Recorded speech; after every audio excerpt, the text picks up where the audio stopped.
Okay, so hello Teresa, thank you for meeting us. So maybe we can talk about your project now because it's actually also really opened in terms of opportunities and ideas and technique required. For the starting of my work, I was actually looking at different types of modern pollution, and then I came across this kind of invisible pollution that we are all the time surrounded by, which is the electromagnetic smog that is caused by our internet and the phones that we are more and more using. Also, there are more and more devices coming on the market, so that's kind of what triggered me to start going into that field for my graduate.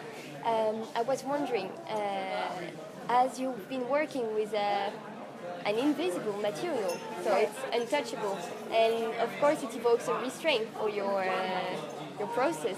And sometimes a restraint for your process puts the project further, or sometimes it doesn't. But anyway, you have to deal with this restraint. How did you deal with it?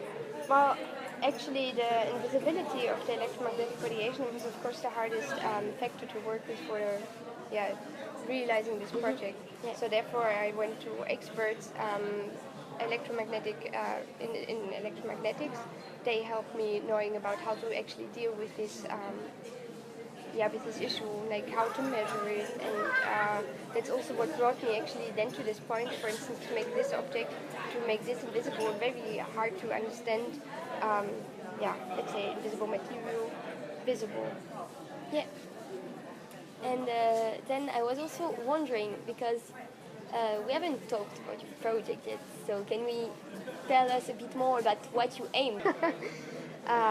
My project is about electromagnetic radiation, and it aims for creating moments of rest from them, but also to create a certain awareness about them. Yeah. So therefore, I've been developing different kind of materials together with scientists that are having actually the ability to shelter yourself off from this kind of radiation, or to create moments of rest and to recuperate. So I have been developing textiles that have certain metal fibers in them that create a sort of Faraday cage to reflect the electromagnetic radiation, and carbon materials that have the ability to absorb electromagnetic radiation. The carbon materials are the ones that you see there standing the black screens, which is actually, as I said, the material research that I could imagine being applied on a larger scale, rather like in an architectural scale, to be very efficient. Whereas the textiles are actually, they can go around the body and immediately protecting the body quite efficiently directly.